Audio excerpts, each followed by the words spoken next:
Hello students, today we will discuss the topic scope of business economics. Scope का मतलब होता है दायरा, यानी जब हम बिजनेस इकोनॉमिक्स से स्टडी करते हैं तो हम किन किन एस्पेक्ट्स को स्टडी करते हैं, क्या क्या चीज़ें उसमें कवर करते हैं। यह दो चीज़ें हम लोग कवर करते हैं, एक है माइक्रो इकोनॉमिक्स और एक हमारा मैक्रो इकोनॉमिक्स। ठीक, जब माइक्रो इकोनॉमिक्स की बात करते हैं तो हम बात करते हैं डिमांड की, प्रोडक्शन की, कॉस्ट की, मार्केट स्ट्रक्चर की, प्राइसिंग की, प्रॉफिट मैनेजमेंट की। जब हम मैक्रो इकोनॉमिक्स की बात करते हैं तो हम बात करते हैं नेशनल इनकम की, ट्रेड साइकिल की और इन्फ्लेशन। राइट, तो अब यहाँ पर लोग एक एक पॉइंट डिस्कस करेंगे स्कोप ऑफ बिजनेस इकोनॉमिक्स के। तो पहला पॉइंट हमारा डिमांड। जब हम डिमांड बात करते हैं तो हम बात कर रहे हैं कंज्यूमर बिहेवियर एनालिसिस की। अब यहाँ पे हम कंज्यूमर बिहेवियर को स्टडी जो कर रहे हैं वो हम ये स्टडी कर रहे हैं कि कंज्यूमर हमारा गुड्स को परचेज कर रहा है या नहीं कर रहा है। अगर कर रहा है तो क्यों कर रहा है, नहीं कर रहा है तो क्यों नहीं कर रहा है। ठीक, फिर हम बात देखते हैं प्राइस पे क्या इफेक्ट पड़ रहा है कंज्यूमर के डिमांड पे, यानी प्राइसेस पे हम कम कर रहे हैं तो क्या इफेक्ट है, प्राइसेस ज़्यादा है तो क्या इफेक्ट आएगा। ऐसे ही हम यहाँ बात करें डिटर्मिनेंट्स ऑफ डिमांड की, यानी कि डिटर्मिनेंट्स ऑफ द फैक्टर्स, यानी वो कौन कौन सी चीज़ें जो डिमांड पे इफेक्ट करती है। जैसे प्राइस ऑफ द गुड हो गया, प्राइस ऑफ सब्स्टिट्यूट गुड्स हो गया, प्राइस ऑफ कॉम्प्लीमेंट्री गुड्स हो गया, मार्केट स्ट्रक्चर की बात हो गई, कंज्यूमर के टेस्ट, प्रेफरेंस, इनकम की बात हो गई। हम इन सारे फैक्टर्स को एनालाइज करते हैं कंज्यूमर बाइंग बिहेवियर को स्टडी करने में। राइट, तो यहाँ बात कर रहे हैं कंज्यूमर परचेज कर रहा है, क्यों कर रहा है, परचेज नहीं कर रहा तो क्यों नहीं कर रहा। दूसरी चीज़ हम ये भी एनालाइज करते हैं कि कुछ समय तक उसने कंज्यूमर परचेजिंग किया है, बाद में उसने परचेज करना स्टॉप कर दिया तो उसने खरीदना क्यों बंद किया, क्या वो फैशन से बाहर हो गया या ऑब्सोलीट हो गया या किस कारण से। ठीक है, ये सब बात करते हैं डिमांड में। नेक्स्ट जो एक्सपेक्ट वो करते हैं प्रोडक्शन में। यहाँ प्रोडक्शन की बात करते हैं लेबर और कैपिटल के रिलेशनशिप में विद द इनपुट। अब हम जानते हैं कि हमारे फैक्टर्स ऑफ प्रोडक्शन होते हैं वो कौन से होते हैं, लैंड, लेबर, कैपिटल, एंटरप्रेन्योर। ठीक, टाइम भी है, टेक्नोलॉजी भी है मॉडर्न इसमें। लेकिन क्या किया है इकोनॉमिक्स ने अपनी स्टडी को थोड़ा सिंपल बनाने के लिए हमने दो फैक्टर्स ऑफ प्रोडक्शन की बात की है, यानी दो इनपुट्स की बात की है। वो दो इनपुट्स कौन से हमारे, लेबर एंड कैपिटल। इसीलिए हम यहाँ बात करते हैं quantity produce is a function of labour and capital. जैसे हम कहते हैं ना demand is a function of price, कि प्राइस के चेंज होने से डिमांड में क्या फर्क पड़ता है, ऐसे हम यहाँ बात करते हैं प्रोडक्शन फंक्शन के इन लॉन्ग रन, जहाँ पे लेबर और कैपिटल दोनों में चेंजेस होते हैं। तो that's why it is the relationship between input and output, क्योंकि हमारा मकसद क्या है, कम से कम इनपुट में ज़्यादा से ज़्यादा आउटपुट प्रोड्यूस होना। So quantity produce is a function of labour and capital, कि कितना हम लेबर यूटिलाइज करें, कितना कैपिटलाइज करें कि हमारा इनपुट कम से कम हो जाए, ऑप्टिमम एलोकेशन ऑफ रिसोर्सेज हो और हमारा आउटपुट मैक्सिमम हो। ये हम बात करते हैं प्रोडक्शन में। नेक्स्ट में आता है कॉस्ट एनालिसिस। अब यहाँ पे चीज़ ध्यान रखिए, जब हम कॉस्ट एनालिसिस बात करते हैं तो बेसिक चीज़ है कि जो हमारी कॉस्ट है वो हमारी कम से कम आनी चाहिए। ठीक, जितना कॉस्टिंग कम होगी हम उतने ही प्राइस को कॉम्पिटिटिव रख पाएंगे, उतने प्राइस को कॉम्पिटिटिव रख पाएंगे। यानी मार्केट में जो हमारी प्राइस प्रिवेल होगी वो एक ऐसी रीजनेबल प्राइस होगी जिसमें आराम से हमारे गुड्स को परचेज किया जा सकता है। गुड्स जब परचेज किए जाएंगे तभी सेल्स होगी, तभी हमारा रेवेन्यू बढ़ेगा और तभी प्रॉफिट भी आएगा। राइट, तो हमारा मकसद क्या है, कॉस्ट को मिनिमाइज करना, यानी कि प्रॉफिट अराइज करना, कॉस्ट को कंट्रोल करना और उसके बेस पे प्राइसिंग पॉलिसी को इम्प्लीमेंट करना। ये सारी चीज़ हम बात करते हैं कॉस्ट एनालिसिस में। फिर बात है मार्केट स्ट्रक्चर, यानी कि जिस मार्केट में अपने गुड्स को सेल ऑफ करने के लिए जा रहे हैं उस मार्केट का बिहेवियर कैसा है। जैसे हम लोग जानते हैं परफेक्ट कंपटीशन होता है और इम्परफेक्ट कंपटीशन। परफेक्ट कंपटीशन का मतलब क्या है कि एक स्टैंडर्ड हमने मान रखा है, रियलिस्टिक में ये एग्जिस्ट नहीं करता, ये हमने एक स्टैंडर्ड मान रखा है। जैसे large number of buyers, large number of sellers, free entry, free exit of the firm, homogeneous product, no government intervention, no corporate और गवर्नमेंट टैक्सेस, ये सारे फीचर्स के साथ है परफेक्ट कंपटीशन के। इम्परफेक्ट क्या आता है, मोनोपोली है, मोनोपोलिस्टिक है, ओलिगोपोली है, दुओपोली, ये सारे मार्केट स्ट्रक्चर्स है। तो अब ये डिपेंड कर रहा है कि हमारा कैसा मार्केट स्ट्रक्चर है, हम उसमें कैसे अपने प्राइसेस को सेट करें। फिर आता है प्राइस डिस्क्रिमिनेशन। यहाँ बात आती है क्या हम प्राइस डिस्क्रिमिनेशन को इम्प्लीमेंट करें या ना करें। अब ये यहाँ समझिएगा, जब प्राइस डिस्क्रिमिनेशन की बात करते हैं, इसका मतलब होता है, डिस्क्रिमिनेशन मतलब क्या होता है, भेदभाव करना।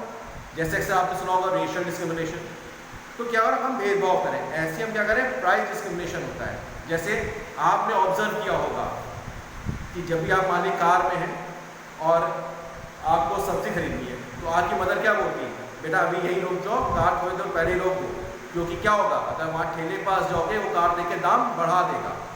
वो क्या ऑब्जर्व कर रहा है कि वो देख रहा है कस्टमर की बाइंग कैपेसिटी को, वो उसके चाल ढाल से, रहने तरीके से और उसके बिहेवियर से एनालाइज कर रहा है कि हाँ इसके पास पेइंग कैपेसिटी ज़्यादा है, तो जिसके पास पेइंग कैपेसिटी ज़्यादा होगी हमने उसको ज़्यादा दाम मिलते हैं। यानी क्या हुआ, पर्सन टू पर्सन डिस्क्रिमिनेशन किया।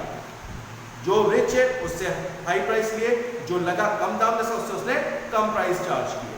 तो दैट इज प्राइस डिस्क्रिमिनेशन। ऐसे ही दूसरा केस क्या हो सकता है, आपने ऑब्जर्व किया होगा, अक्सर कहते हैं जैसे लखनऊ में, अमीनाबाद में है रेट्स कम है, पर ये आप गोमती नगर में जाएंगे तो आपको रेट्स बढ़े हुए मिलेंगे, राइट। जैसे आप आलमबाग में जाएंगे, आप कृष्णनगर साइड जाएंगे, फिर आप इधर इंदिरा नगर कंपेयर करिए, तो आपको लगातार रेट्स में क्या होगा, अंतर मिलेगा।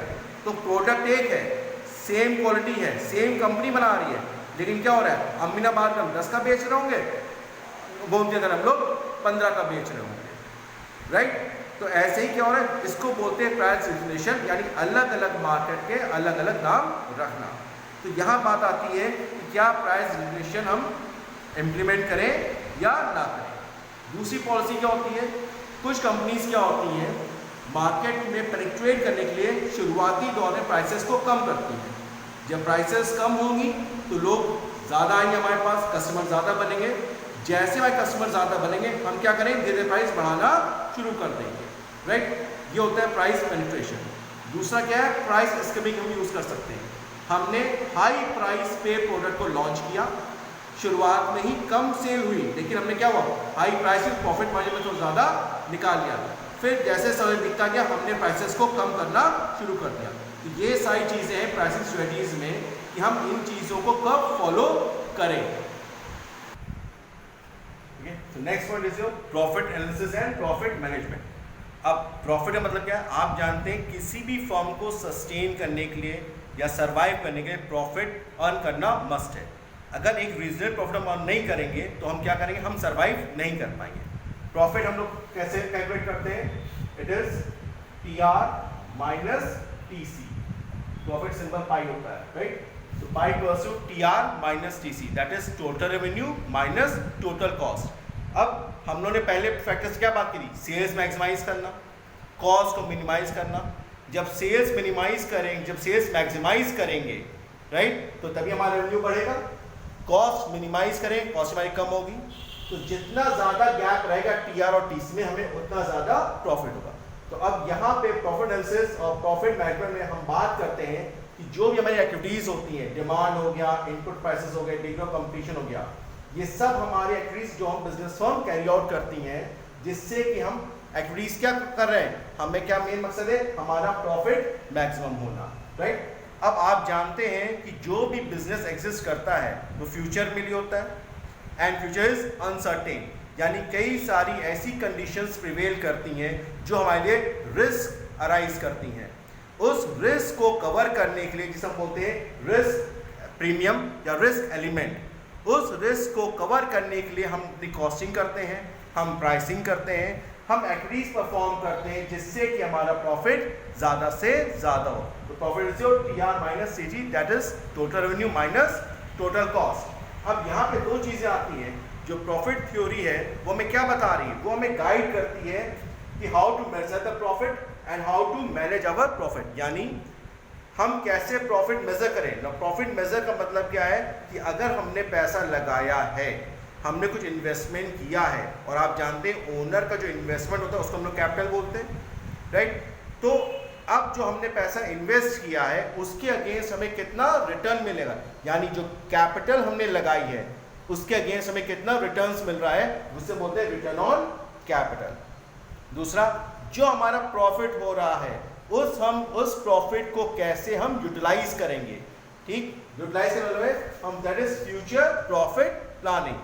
जो प्रॉफिट हो रहा है वो सस्टेन रहे, जो प्रॉफिट हो रहा है उससे ज्यादा प्रॉफिट हो, और जो प्रॉफिट हो रहा है उसका कितना अमाउंट हम लोग डिसबर्स करेंगे और कितना अमाउंट उसको हम रिटेन्ड अर्निंग्स तरह यूज करेंगे। रिटेन्ड अर्निंग्स का मतलब है वो प्रॉफिट का पार्ट जो आपने फर्दर इन्वेस्टमेंट के लिए रोक रखा है, राइट। कुछ प्रॉफिट आप जानते हैं, जैसे कंपनीज होती हैं डिविडेंड पे करती हैं, तो अब क्या हुआ, हमारा प्रॉफिट हुआ, हमने कुछ पोर्शन में डिविडेंड पे कर दिया अपने शेयर होल्डर्स को, और कुछ पार्ट प्रॉफिट हमने अपने पास रोक लिया, जिसको हम बोलते हैं रिटेन्ड अर्निंग्स, या हम कहते हैं फ्लोइंग बैक ऑफ प्रॉफिट्स। यानी कि प्रॉफिट का कुछ हिस्सा रोका, उसको दोबारा इन्वेस्ट किया किसी प्रोजेक्ट में, और हमने फिर फर्दर प्रॉफिट अर्न किया। तो ये जो गाइड होता है, ये सारी गाइडिंग हमें कौन बताता है, प्रॉफिट थ्योरीज बताती है। Okay, so last point is now theory of capital and investment decisions. ये लास्ट पॉइंट है आपके माइक्रो इकोनॉमिक्स के जो एरिया हम कवर कर रहे हैं। ओके, तो capital, theory of capital, investment decisions. अब यहाँ पे हम बात करें कि जो हमें कैपिटल इन्वेस्ट करना है वो पैसा हम कहाँ लगाएं, कैसे लगाएं, किस प्रोजेक्ट में लगाएं। अब होता क्या है, जब मान लीजिए किसी पर 10 लाख रुपए है, अब उस 10 लाख का आप क्या करेंगे, आप लैंड खरीदेंगे और उसमें कुछ बिल्डिंग लगा के किराए पे दे सकते हैं, आपने शॉपिंग कॉम्प्लेक्स खोल लिया, आपने फार्मिंग कर ली, राइट। तो कई सारे प्रोजेक्ट्स आपके पास होंगे जिसमें कि आप एनालाइज करेंगे कि हमें किस प्रोजेक्ट में पैसा लगाना है। तो जब हम कैपिटल की बात करते हैं तो हम दो तीन चीजें हमें रखनी जहन में। चॉइस ऑफ इन्वेस्टमेंट प्रोजेक्ट, मतलब हम किस प्रोजेक्ट में पैसा लगाएं कि हमारा रिटर्न मैक्सिमम से मैक्सिमम हो और रिस्क हमारा कम से कम हो। देखिए, किसी प्रोजेक्ट में पैसा लगाने का एक ही है बात है जो हमें एनालाइज करनी होती है, that is called risk return trade off. यहाँ इसका मतलब हुआ कि रिस्क हमारा कम से कम हो और रिटर्न हमारा ज्यादा से ज्यादा हो, राइट। तो चॉइस ऑफ इन्वेस्टमेंट प्रोजेक्ट, फिर आता है एफिशिएंसी ऑफ कैपिटल, यानी जो पैसा हमने इन्वेस्ट किया है उस पे रिटर्न हमें कितना मिल रहा है। जितना ज्यादा रिटर्न मिलेगा समझिए उतनी अच्छी हमारी कैपिटल की एफिशिएंसी होगी। अब हम क्या करें, जो भी हमारे डिफरेंट प्रोजेक्ट्स हैं हम उनको वैल्यूएट करेंगे, जिसमें सबसे ज्यादा रिटर्न मिलेगा या जिससे हम मोस्ट एफिशिएंटली अपने कैपिटल रिटर्न अर्न कर सकते होंगे, हम उसी डिसीजन को या उसी प्रोजेक्ट को फाइनलाइज करेंगे। तो जब हम बात करते हैं थ्योरी ऑफ कैपिटल की, तो वहां बात करते हैं चॉइस ऑफ इन्वेस्टमेंट प्रोजेक्ट की बात करते हैं, एफिशिएंसी ऑफ कैपिटल की बात करते हैं और most efficient allocation of capital की बात करते हैं। अब ये तीन चीजों को जब एनालाइज करते हैं, एसेस करते हैं, तो इसका रिजल्ट क्या होता है, इसका रिजल्ट होता है हम बेहतर इन्वेस्टमेंट डिसीजन मेकिंग करते हैं, यानी कि हम किस प्रोजेक्ट में पैसा लगाएं।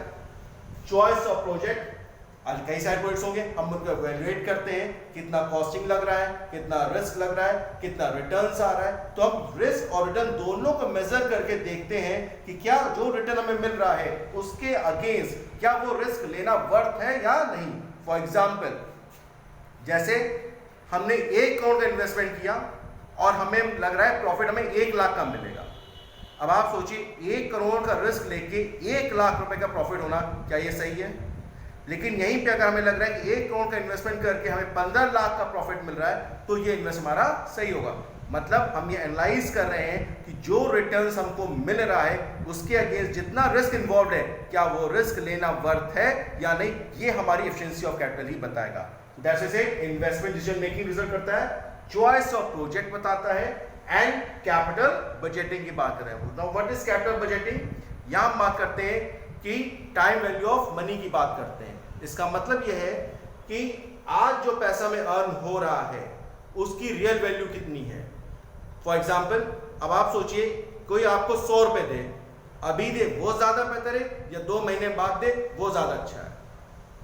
हमारे लिए क्या अच्छा होगा? जो हमको अभी दे, क्योंकि आज जो 100 रुपए की वैल्यू है 2 महीने बाद उस 100 रुपए की वैल्यू क्या होगी? डिटोरिएट कर जाएगी। यानी ध्यान रखिएगा, समय के साथ मनी की जो वैल्यू होती है वो डिटोरिएट करती है। तो हमें ये एनालाइज करना होगा कि जिस वक्त हमें रिटर्न मिल रहा है उस समय उस पैसे की रियल वैल्यू क्या होगी। That is called capital budgeting. For example, हमने 1 लाख रुपए का इन्वेस्ट किया एफडी में 8% रेट ऑफ इंटरेस्ट से, ठीक है। तो अब जब ईयर एंड हुआ तो हमें कितना हो गया, 1,08,000 हो गया।